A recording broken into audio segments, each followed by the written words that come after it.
Mga kapatid, isa sa kasaysayan ng ating mundo kung saan pinakamarami daw ang nakitang UFO o unidentified flying object, mga kapatid, is nung panahon daw ng World War II. Panahon ng ikalawang digmaang pandaigdig, napakarami daw ang namataan at nakitang mga UFO na lumilipad na tila baga nanonood sa mga nangyayari sa ating daigdig, mga tol, no? So ito, panoorin natin mula kay Random Pinas, mga kapatid. Bakit maraming UFO sightings noong World War II? No? Ito ang ating aalamin. Bigyan natin to ng reaction video and commentary. Samahan ninyo ako, mga kapatid, pero bago yan, huwag mong kalimutan mag-subscribe dito kay Random Pinas. Nakalagay po ang link sa ibaba. At kung bago ka pa lamang dito at trip mo yung mga ganitong klaseng kwento, ganitong klaseng usapan, mga tol, na medyo magpapalikot ng ating kaisipan, huwag mong kalimutan mag-subscribe. Click mo na rin ang notification bell para ma-notify ka whenever na may mga bago tayong reaction video tulad nito. Alright, so wag na natin patagalin pa. Panoorin na natin to, mga kapatid. Kung may isang pinakamahalagang conflict sa recent history, ito na siguro ay ang World War II. Habang buhay nitong binago ang mundo at ang klase ng digmaan. Milyong-milyong tao, lalaki, babae, at mga kabataan na nagsama-sama para talunin si Hitler at ang mga Nazi. At ang karamihan sa kanila ay nasawi. Sa 6 na taon na giyera kung saan natalo ang mga Nazi at namatay si Hitler, maraming kwento ang ibinahagi ng mga taong nag-survive sa giyerang ito. Mga kwento mula sa ating mga magulang, lolo't lola, mga pelikula at TV shows, mula sa mga detalyadong historical documents. Bawat kwento ay katangi-tangi, bawat istorya ay mahalagang ikwento. Gayunpaman, hindi ganoon karami ang mga kwento kung saan nasasangkot ang mga sightings ng UFO. Sa videong ito, susubukan nating alamin at ilarawan ang mga authentic sightings ng mga unidentified flying objects noong World War II. Lehitimo ba mga sightings o imahinasyon lang ito ng ilang tao? At ano ang alam ng gobyerno sa mga sightings na ito? Anong tinago nila mula sa publiko? Ito ang ilang UFO sightings noong World War II. Ilan lamang to, mga tol, no? Ilan lamang to sa mga sightings ng UFO noong World War II na mahalagang malaman din natin. Ito ba'y may katotohanan o wala, no? Mula nang matapos ang Second World War noong 1945, mas dumami ang reported sightings ng UFO dahil sa makabagong teknolohiya gaya ng internet, mobile phones at super lens telescopes ay mas lalong naging kilala ang fenomeno na ito. Alam naman natin na hindi lahat ng malalabong litrato, di mawaring videos at mga testimonies na nanggaling sa publiko ay totoo. Kaya't kailangan na irespetado at katiwa-tiwala ang pinanggagalingan ng impormasyon. Sa kaso ng World War II, ang respetado at katiwa-tiwala ay makikita sa katauhan ng isang Prime Minister, si Winston Churchill. Noong August 2010, sinasabi sa mga government declassified files na diniman ni Churchill ang pagtago ng mga impormasyon tungkol sa isang kakaibang insidente noong early 1940s. Isang insidente na para sa Prime Minister ay magdudulot ng panik sa mga tao. Sa isang report noong 2010 kasama ang isang catalog ng mga hidden UFO files ng Ministry of Defense ng UK, halos 5,000 pahina ang inilabas kung saan idinidetalye ang mga officially recorded sightings ng mga aerial phenomena. Isa sa mga records ay kakaibang liham ng isang scientist. Sinasabi niya na ang nagtulak kay Churchill na itago ang isang wartime incident ay ang 1938 radio broadcast ni Orson Welles, ang War of the Worlds. Naniniwala siyang ang insidenteng ito ay magdudulot ng mass hysteria at makakasira sa paniniwala ng mga tao sa relihiyon. Ang liham ay isinulat bilang testimonya ng lolo ng isang scientist na dating reconnaissance pilot ng Royal Air Force. Sa kanyang active years, ang kanyang misyon ay lumipad sa iba't ibang hotspot sa buong Europa. Sa isa niyang local flight sa coast ng England, sinasabi ng pilotong ito na hinarang siya ng isang object of unknown origin at inilarawan niya ito bilang malaki at gawa sa isang metallic object.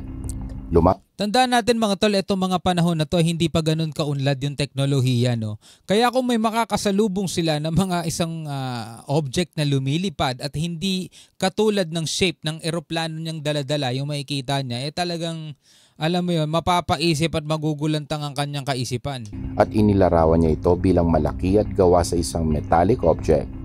Lumapit daw ito within touching distance sa kanyang eroplano at pagkatapos manatila ng craft sa tabi ng kanyang eroplano sa sandaling panahon, ay dahan-dahan itong naglabas ng ingay at biglang lumipad palayo ng napakabilis. Nag-iwan ng katanungan sa piloto sa kung ano ang nakita niya. Approximately 30 years later, namatay ang piloto at ang istorya niya na isalin sa kanyang apo. Importante ang impormasyon na ito kaya't nagkaroon ito ng pwesto sa National Archives kasama ang ilang aerial photographs ng craft. Nang marinig ni Churchill ang istoryang ito ay pinag-utos niyang gawing classified ito for at least 50 years. Hindi niya gustong siya ang maging responsable sa pagsiwalat ng bagay na ito sa publiko. At for at least 50 years lang ha? Maraming diskusyon sa pagitan ng Prime Minister at dating commander ng Allied Forces na si General Dwight Eisenhower. Ang United Kingdom at United States ay nananatiling close allies mula pa noong gyera at hanggang sa ngayon ay nagkukumpara ng mga data tungkol sa mga kaso ng UFO. Lalo na kung ang mga kasong ito ay maaari maging threat sa national at international security. Nang dahil sa Nazi technology noong 1940s, mga conspiracies ng air bases sa polar regions ng Antarctic hanggang sa kasalukuyang panganib na dala ng mga terrorist organizations, importante para sa mga international governments na malaman ang mga known at unknown threats na ito. Tumawid tayo ngayon ng Atlantic para imbestigahan ang mga eyewitnesses accounts na pinaniniwalaan ng karamihan na isang matibay na ebidensya at patunay ng mga extraterrestrials. Kilala ngayon bilang Foo Fighter UFO sensation nang galing sa katagang Where There's Foo, There's Fire mula si Smokey Stover comic strip. Inilalarawan kasi nito ang takot at panganib na nararamdaman ng mga airmen sa kanilang nakita ng mga panahong iyon. Habang papatapos na ang global conflict at dahan-dahang nalalapit si Hitler sa kanyang katapusan, ay kinakailangan pa rin ng sapat na fleets ng air defenses. Karamihan dito ay nanggaling sa US 415th Night Fighter Squadron na nabuo noong February 1943. Iba't ibang missions ang ginawa ng Air Force unit na ito sa Northwest Europe hanggang sa lumitang grupo noong 1947 kung saan ang mga personnel at aircrafts ay nilipat na ng ibang squadron. Gayunpaman sa maikling panahon ng pag-conduct ng mga missions ng 415 Night Fighter, nakatagpo din sila ng unknown entity. Isang gabi ng late November 1944, nagsasurvey ng kalangitan at grounds ng Rhine Valley si Lieutenant Fred Ringwald. Kasama niya ang kanyang co-pilot na si Lieutenant Ed Schluter at Lieutenant Donald J. Myers. Habang gumagabi na, sa di kalayuan napansin ni Ringwald ang humigit kumulang 9 na malalaking glowing lights na lumilipad sa kalangitan sa isang linear formation. Sa mga panahon na yan, mga tol, hindi pangkaraniwan, no? Makakakita ka ng ganyang formation ng mga ilaw. Kasi tignan mo naman kung ano itsura pa nga ng eroplano natin dati. Ganito no? Mga tora-tora pa itsura Tapos makakita sila ng ganyang nakalinyang mga ilaw. Hindi mo masasabing drone kasi wala pang mga drone ng mga panahon na yan. Ang liwanag na nanggagaling sa mga bagay na ito ay palakas ang palakas na nagdulot ng kulay kahel na tila nasusunog na uri ng liwanag. Hindi nagtagal ang mga liwanag na ito na nakalinya sa kakaibang paraan ay napansin na rin ng ibang airman. Sinubukan ni Lieutenant Schluter na imaniubra ang eroplano sa mas magandang posisyon para mas makita niya ang mga crafts. Iniisip na maaring mga bagong German technology ito. Bago pa man maobserba nito na mabuti ay mabilis itong nawala. Nagulat naman silang walang na-pick up o na-record sa pagtingin nila sa kanilang radar. Basta nakikita lang nila pero hindi napipick up ng radar. At pag-report sa local ground base. Nagdulot ito ng confusion at pagdududa kay Ringwald at sa kanyang mga co-pilot sa mga sumunod na araw.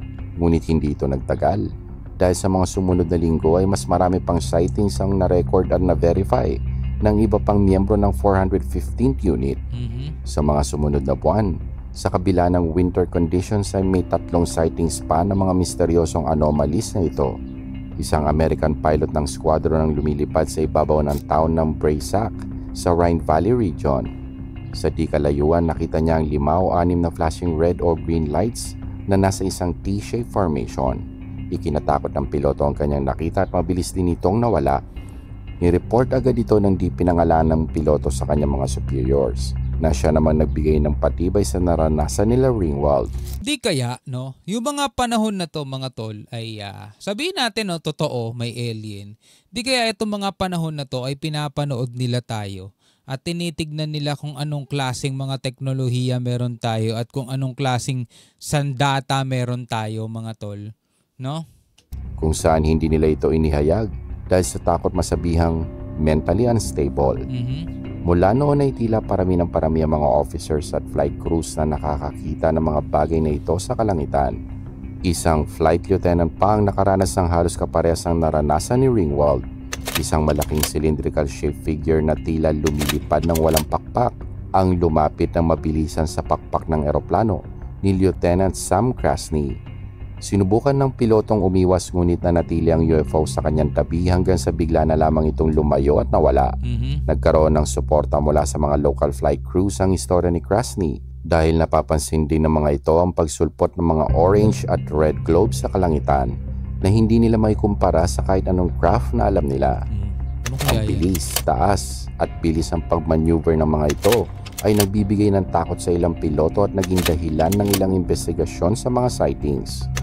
Sa mga nakakakilala kay Krasny, siya ay isang taong hindi basta-basta naniniwala sa paranormal, lalo na sa UFO at aliens. Pero ayon sa kanyang pamilya, napansin nilang may nagbago sa piloto pagkatapos ng insidenteng ito. Kumbaga yung unbeliever naging biglang believer, no? Nung first hand niyang ma-experience yung mga ganitong klaseng anomaly. Pansin nilang may nagbago sa piloto pagkatapos ng insidenteng ito. Bukod sa sinasabi ng lieutenant na ang kanyang nakita ay unknown ng origin sa Titsura, ay consistently rin niyang sinasabing maraming sikreto ang gobyerno na itinatago mula sa military services at publiko. Sa kabila ng dami ng reported sightings ng mga pilot crew at ground stations at sa kabila ng pagkakatugma-tugma ng pagsasalarawan sa bilis at itsura ng mga UFO, karamihan sa 415 Night Fighter Squadron ay kinonsiderang mentally unstable. Drugs, alcohol, stress at iba pang factors ang itinuturong dahilan ng mga ikinilo sa mga piloto.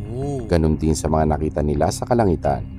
Ikinadismaya ito ng squadron dahil sila'y naging epektibo sa kanilang trabaho sa panahon ng gyera. Sa pagkabuwag ng squadron, ang mga piloto ay nagpatuloy na sa kani-kanilang buhay. Ang posibilidad ng UFOs ay isinantabi at sinabing maaari mga balloons, flares o ilang weather conditions lamang ito na nagdudulot ng kalituhan sa mga nakakakita dito.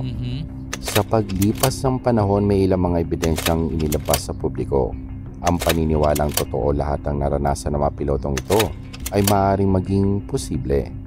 Salungat naman sa paniniwalang ito ang mga skeptics at mga alternative theories. Sinasabing ang mga nakitang UFO ay maaaring teknolohiyang ginagamit at sinusubukan ng mga Nazi. Teknolohiyang dinevelop sa mga tagong lugar sa mundo. Maaari pang may mga secret experiments ang German scientist determinadong makagawa ng militarized traveling aircraft na siyang magpapanalo sa kanila sa gyera. Yan ang iniisip ng iba. Ang Die Glocke o The Bell, isang bell-shaped machine na sinasabing inaprubahan ni Hitler at ng kanyang SS Secret Police, isang tangkas sa paghihiganti sa Allied Forces. Kilala sa kanilang persistence at creativity sa advanced technology at engineering, ang mga German weapon systems ay di kalaunan na reproduce ng US military. At ang pag-secure ng artillery gaya ng V2 missile ay isa sa resulta ng kilala ngayon bilang Operation Paperclip, kung saan ang mga nahuling German scientists ay dinala sa US para magtrabaho para sa US government. May mga nagsasabing tinest sa mga nahuling German scientists ang Bell aircraft. Pumalpak ito at ito raw ang dahilan ng kilalang Kecksburg UFO incident, kung saan may isang bell-shaped UFO ang nag-crash sa labas ng Kecksburg, Pennsylvania noong December 1965. Isa sa mga nahuling German scientist ay si Wernher von Braun, isang 32-year-old rocket engineer. Si von Braun kasama ang 1,600 iba pang engineers at scientists ay nirecruit, hindi kinasuhan, para makapag-develop ng arsenal para sa US. Si von Braun na siyang bumuo ng V2 rocket para sa Nazi regime, isang long-range guided ballistic missile na ginamit ang ilang beses laban sa European countries. Ang bagong teknolohiyang ito ay maaaring nakapagbigay ng confusion sa Allied aerial forces dahil ang missile na ito ay nagraradiate ng isang malakas na glow sa dulo at sa unang tingin ay mukhang cigar-shaped plane. 1938, isang German inventor si Joseph Andreas Epp gumawa ng isang draft at sketches ng kilala ngayon bilang flying saucers, ang pinaka-common sighted UFO ng 20th century. Pinagsama ni Epp ang kanyang mga drawings at isang newly designed helicopter para makapag-generate ng isang prototype craft na makakapag-take off mula sa ground mula sa isang stationary position. Noong 1941, ang mga bagong models ito ay tinest, binago at nireconfigure ng ilang beses sa isang Nazi air facility sa Prague. Gayunpaman, sa kabila ng paniniwalang natapos ang ilang mga crafts na ito at nagamit sa pag-atake sa European forces o na-restation sa Antarctic ayon sa US-led Expedition Operation High Jump, ay walang definitive proof ng mga flying saucers na ito. Noong 1945, sinimulan ng Soviet Army ang huling major assault nila sa mga German-occupied territories at sa pagbawi ng Czechoslovakia, ipinag-utos na sirain ang lahat ng engineering works, kaya't sa huli, ang lahat ng known physical crafts ay nasira, ang mga engineers ay hinuli, nirekruta o pinatay. Sa nalalapit na katapusan ng giyera, pagsuko ng German Army at pagkamatay ni Hitler, ang saya at pagdiriwang mula sa mga allied countries sa isang mahalagang kaganapan. Gayunpaman, para sa mga minulto ng kanilang mga nakita, hindi sila iniwan ng paranoia. Sa kasamaang palad, hindi nagtagal ay pinaalala sa kanila ang kanilang mga naranasan ng Roswell incident noong 1947 kung saan sinasabing may isang flying saucer na nag-crash. Sa mga sumunod na taon, iba't ibang conspiracies ang nabuo tungkol sa Roswell incident. Mula sa intergalactic intelligence sharing kasama ang US President hanggang sa underground bases at interplanetary space travel. Ang posibilidad ng mga theories na yan ay pwedeng pagdebatihan, ngunit ang posibilidad na makasaksi ng kakaibang bagay sa kalangitan, panahon man yan ng giyera o hindi, ay hindi pagdududahan ng mga taong nagsasabing, alam ko ang nakita ko. Kasi hindi naman basta-basta yung mga taong nagsasabi, 'di ba? Mga piloto sila at hindi natin sila kumbaga mababaliwala yung mga statement nila. Sabi nga, alam ko kung anong nakita ko. 'Di ba? Hindi man natin paniwalaan natin mga tol. Para sa kanila, malinaw sa kanila kung ano yung mga nakita nila at sa ngayon ay maiiwan na lamang laro sa ating mga kaisipan kung ano-ano ba yung mga yon. Sa pagtatapos ng video ito, alalahanin natin ang mga sakripisyo ng mga taong nagsilbi para sa kanilang bansa at pinotektahan ng kanilang pamilya at ang kapwa. Ano man ang mga inihayag o mga insidenteng pinagtakpan, ang katapangan ng lahat ng nakaranas ng World War II ay dapat bigyan ng parangal at respeto. Tama. Marahil may mga UFO sa mga panahong iyon o maaaring wala. Maaaring hindi natin malalaman hanggang sa dumating ang tamang panahon. Kung may itinuro sa atin ang kasaysayan, ito ay ang patuloy na hanapin ang katotohanan, suriin ang lahat, habang tumitingin sa kalangitan at nag-iisip, paano nga kung totoo? Paano nga kung totoo mga tol? Kasi alam nyo mga kapatid, ako naniniwala talaga ako. Lagi ko naman sinasabi tuwing nagbibigay tayo ng ganito mga reaction na hindi lang tayo ang nabubuhay dito sa mundo, mga taong nilalang. Actually, kasama nga natin dito yung mga fallen angels Diba? Kasama ni Satanas, ipinatapon dito sa mundo yung kanyang mga kampon. No, kasama niya yun mga tol. Kaya etong mga ganitong pangyayari, pwedeng gawa-gawa rin nila para lituhin yung ating mga kaisipan. At maniwala mga tol, dun sa ipinupush ngayon ng iba na ang ating daigdig ay hindi gawa ng Diyos, kundi gawa lang din daw ng mga alien, mga Anunnaki. Diba? Kaya ito, patuloy ang mga sightings katulad nito mga kapatid na may mga alien. Pero again, nasa sa inyo pa rin yan. Ikaw ba'y naniniwala sa alien o hindi? Comment ka sa ibaba mga tol. Hanggang sa muli, ako nga pala si Shobal D. Peace out.